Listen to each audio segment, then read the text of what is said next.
Hi, I hope you're well. Quick little yappa yappa.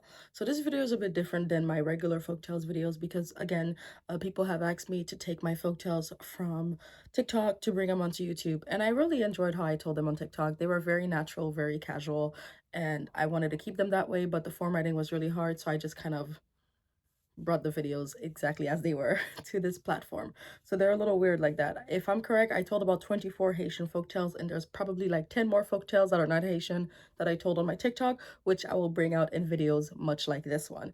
Please feel free to send me your own folktales at setaminata@gmail.com. What else was I gonna say? Yes, feel free to check out my podcast as I will bring the folktales there too, but I also talk about different things. And feel free to watch my past video with global folktales. I hope you enjoyed this video. It's super fun to have in the background of your house as you are doing whatever the hell you're doing. Yeah, that's it. Have a good one. Bye. Okay, clearly I was tripping. That was not it. First of all, I'm so grateful and so thankful that I have this many followers on TikTok, which for many is not much, but for me is a lot.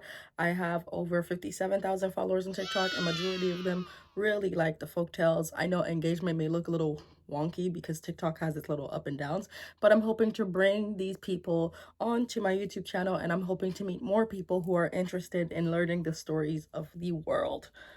So thank you. I'm so grateful. This is so wonderful. I'm having so much fun and I'm so tired. Okay, bye. Enjoy the stories. Enjoy the stories. Don't mind me. Don't mind me. We know all sorts of mythology and folklore, but do you know your Haitian folklore? I do, and I'm gonna share one with you today. We're starting off this series kind of grim. So today's lesson, the singing bone. So deep in the woods of Haiti, there was this man, we're gonna call him Bob. He had a son called Jacob. Now, Bob had a hard time with women, right? So his first wife, Jacob's mother, died, and then he went out on the scene looking for a woman. He found a new woman. We're gonna call her Margaret. She doesn't stay long. They got together and had a second child. We're gonna name him Mario. So we have Bob, Jacob, and Mario. Margaret dies. Away with her. So now we have Bob and his two sons, the older Jacob, the youngest Mario, and Bob is still looking for a woman. It's traditional that in Haiti that the men go out to work and the women usually take care of the domestic household. So he's looking for a wife. So one day he goes and finds this really mean and ugly lady. We're gonna call her Chantal. I got beef with one of my people named Chantal. She kind of traumatized me as a kid, so we gonna call her Chantal. Reparations, homie. But anyway, Chantal may have been bitter and mean, but she was a wonderful wife. She cooked, she cleaned, and did everything for Bob, and she took care of Jacob and Mario, though she did not like them really. So one day Bob goes to work, and Chantal, being the devious and mean lady that she is, looks up to the two sons, and she calls them to the kitchen. So they come. So Chantal goes, "Hey boys, I need both of you to go out and look for sticks for us to start getting the food ready. Whoever brings me the biggest stick will have an extra piece of meat on their plate, and everybody likes meat." So both Jacob and Mario got their sapats ready to go out and get some stick. Jacob ended up leaving first because he's the oldest, he know what he's doing. But before Mario could get out the door, Chantal grabbed him, just like that, snatched. Chantal ends up unaliving Mario, cutting him to pieces, oh my goodness, and basically cooking him for the family. When Jacob returns, he doesn't see Mario. He assumes that Mario's getting more stick. At the end of the day, Bob returns and Chantal gives Bob his food, which includes Mario. Bob eats all the food. Delicious, right? And then he ends up leaving a bone, just the last piece of bone, a big chunk of bone, and he throws it under a tree. Now, Jacob is like, okay, Mario's missing. We haven't seen Mario, and the whole family's kind of worried. Chantal's worried too. And as Jacob goes out to find Mario, he goes next to this bone, right? The bone that the father left out, and the bone starts singing to him. And the song basically goes, "Oh, brother, my brother, please help me. My stepmother cooked me, my father ate me, and now I'm left to rot under this tree." Now, Jacob, he's mentally stable, so he's like, I'm not tripping. So this bone is singing to me. What's going on? He goes closer to the bone, and the bone sings again. Same thing verbatim. "Oh, brother, my brother, help me. My stepmother cooked me, my father ate me, and now I'm left to rot under this tree." Jacob immediately peeps what's going on, because again, that man got a brain on him. So he runs to the father and he says, "We have an emergency. I think your wife, Chantal, cooked your son." And the father's like, part two. Now, where were we? Right. So Jacob runs to his father and says, "Hey, I think your wife ate my brother." And the father's like, "No way, absolutely not. Chantal is not the best woman out there, but she's not crazy, is she?" So Jacob does what's the only thing he could do, and he takes the father to the bone. When he takes the father to the bone sings. "Brother, oh brother, help me. My stepmother cooked me, my father ate me, now I'm left to rot under this tree." And the father, man, oh my god, a singing bone. I can take this to the king and he's gonna pay us a lot of money to sell him this bone. Anyway, Jacob's completely against it, and Jacob hasn't eaten his food, so he's like, I'm not touching the food now that I know the food is basically my brother. But Bob doesn't care, so Bob snatches his wife, Chantal, and Jacob and takes their bone, Mario, to the king. So they get to the king, and Bob is like, Dear king, I have a bet for you. King's like, what's up? Bob says, I bet you I can show you a singing bone. King accepts the bet. King says, show me the bone. Bob takes out the bone, Chantal and Jacob watching, and Bob's like, sing. The bone know what's going on. The bone is like, I'm not gonna sing, so the bone doesn't sing. The king looks at the bone, king looks at Bob, Bob looks at King, Bone looks at Mario. Oh wait, Bone is Mario. But anyway, the king's like, are you playing with me? And Bob says, no, no, no. And Bob pushes Jacob to the bone, to which the bone begins to sing. Oh, brother, my brother, yada, yada, yada. You heard it already. Now, the king is not a loser like Bob. So the king's like, he already peeped what's going on. So he says, okay, no problem. Just give me a sec. He calls up to his servants and he tells them, hey, go get me the largest cooking pot we have and turn it on right here. The servants do as followed. There's a boiling cooking pot right next to them. The king says, Bone, sing. Bone doesn't sing again, but when Jacob says, Bone, please sing, the bone sings again. And as the bone begins to sing, the king begins to really listen to what the bone is saying, and then he looks at Chantal, and Chantal is melting. She's melting. No, really, she's melting. And the king's like, oh my goodness, I know what's going on. This woman cooked your child. And as if the cannibalism ended here, no, the king orders his servant to grab the melting, bitter old lady and throw her into the pot. Now stay with me. Now, using the melted woman's fat from the boiling pot, the king pours it out onto the bone and the bone regrows as Mario.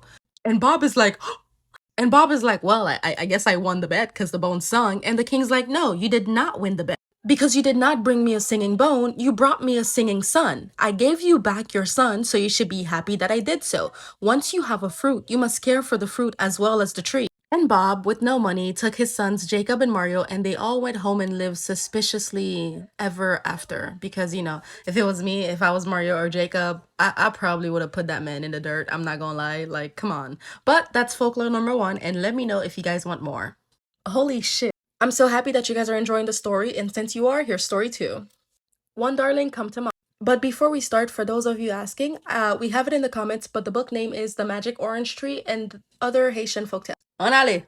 So there was a woman, we're gonna call her Linda. Linda had 4 kids, and she loved the first 3 but hated the 4th. Why? Nobody knows. We're gonna call the 4th girl Makanaka, and that's based on a friend whose name is so beautiful and I love it, Makanaka. So every day the mom would go to the village and buy food, and when she would come back to the house, she would knock on the door, and that was her secret code with the kids. She would sing a song that goes like this: 1 darling, come to mama. 2 darling, come to mama. 3 darling, come to mama. Makanaka, stay where you are. We don't need you. And because it's routine, the girls would run and open the door. Well, not Maka, she'd stay back. The girls would come and open the door, and the mom would come and she'd cook and she'd feed her 3 girls. And and I mean if there was some food left, then maybe they would give it to Maka. Tragic, right? But anyways, now there was this demon, and we're gonna name him Koya. And Koya had been listening to the mom and her routine with the daughters, right? And Koya was like, for real, I'm gonna get these kids and I'm gonna eat them. So one day, as the mother goes to the market, Koya goes to the door and he knocks and he's like, 1 darling comes to mama, 2 darling come to mama, 3 darling come to mama, Makanaka, stay where you are. And the girls were not really stupid. So the 3 of them were like, that's not my mom. My mom has a very much higher pitched voice. And Koya, having fumbled, was like, okay, fine, let me go home. And like clockwork, the mom went to the house, did her little routine and fed her 3 girls and maybe gave some scraps to Maka. Now, in the meanwhile, Koya was not gonna give up because those girls look delicious. So he goes to a plumber and he says, hey, I need you to do me a favor. Can you tighten my vocal cords so I could sound very high? Plumber says, why not? I'm not gonna ask any questions. And the plumber does as told. But he tightened it a little too tight. So when Koya goes back to the door the next day after the mom had gone to the market, he's like, 1 darling, come to mama, 2 darling, come to mama, 3 darling, come to mama, Makanaka, stay where you are. And the girl's like, that's a bird if I've ever heard one. And so they did not open the door, again, because they kind of have some smarts. So Koya's like, damn, now I gotta go back to the plumber, which he does. He goes back to the plumber, he says, okay, lower my voice just a little bit. I want to sound like a Haitian woman. Plumber says, okay, I see what you're saying. Let me do that for you. Again, he doesn't ask any questions. I would ask some questions. So Koya cleared his throat and, practiced 1 darling, come to mama. And he realized he sounded just like the mom. So he knows the next time he goes over there, it's a wrap for the girls. So he probably went home and slept good that night. And we're going to take this story to part 2. Okie dokie, we're back. So Koya wakes up happy as hell. He knows that today he's gonna get a feast. So like clockwork, the mom Linda leaves. And after a couple of minutes, Koya goes back to the door. And he knocks. Knock, knock, knock. One darling, come to mama. Two darling, come to mama. Three darling, come to mama. Makanaka, stay where you are.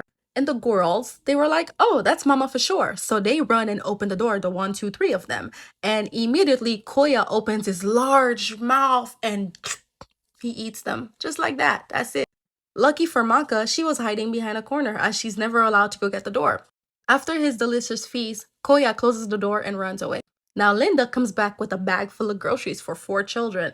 Just kidding, 3. Somebody should call CPS on that lady. And when Linda comes, she knocks on the door. Knock, knock, knock. One, darling. You heard the rest. She knocks. Nobody comes and answers. She's like, that's odd. She knocks again, sings her songs. Nobody comes to answer. That's odd. So she bangs and opens the door and sees nobody, not one of her 3 precious child. And like a mad woman, she loses her sanity and runs away. She doesn't even look for Maka. But anyways, she runs away and she starts singing a new song, which goes, 1 cannot come to mama, 2 cannot come to mama, 3 cannot come to mama. Makanaka, where are you? Did you even look? But anyways, so Maka leaves the house, right? And she heads into town. She finds some work, and after a while, she makes a living for herself. After a couple of years, she meets a king and they get together, the whole hunkadory, and they have children. They're happy. She becomes the queen. Good for Maka. And then many years later, Maka hears a story about an old ragged woman walking the street singing a song that's very familiar. 1 cannot come to mama, 2 cannot come to mama, 3 cannot come to mama. Makanaka, where are you? And Maka, who never goes by her name because now she's referred to as the queen, understands that this is her mother when nobody knows that. So when the old woman comes to the castle, the servants try to push her away and Makanaka tells them to stop. She runs to the old hag and she realizes that it's her mother. And her mother, who's now kind of ragged and old, looks at her daughter and she sings once more. 1 cannot come to mama, 2 cannot come to mama, 3 cannot come to mama. Makanaka, is that you? And Maka, being the good soul that she is, responds, yes, it is me, mother. And she takes the old woman in and she gives her food and she cuts her hair and she fixes her up and she gives her a bath and she puts the woman to bed. And as the woman is falling asleep, she cuddles the woman and she says, mother, your other daughters are now dead. I am the only one left. Look at me. It's me, Makanaka. Though you did not take care of me, I will take care of you. She better than me. I love sharing my culture, and since you guys are so excited about the stories, I'm gonna do a second one today, not only because I have plenty of time on my hands, but like I only have 2 stories on right now, so you deserve a third one. Okay, so episode 3, Rumpelstiltskin. Just kidding, but it's kind of like it. It's called the name, Shaboom. Let's continue. So there was a little girl, we're gonna call her Yoli, and she worked for an old woman. That woman was super mean and super bitter, and she never treated Yoli with any kind of decent. So she would always leave scraps for Yoli. Yoli was basically the Cinderella of the house. And whenever Yoli would ask her for the bare minimum, just like some of your boyfriends, I'm kidding, that wasn't called for. But anyways, when Yoli would ask her for the bare minimum, like some more food to eat or maybe a softer pillow to rest her head, the lady would tell her, if you can tell me what my name is, I will give you whatever you want. And Yoli did not know her name, so Yoli would just stay and be silent.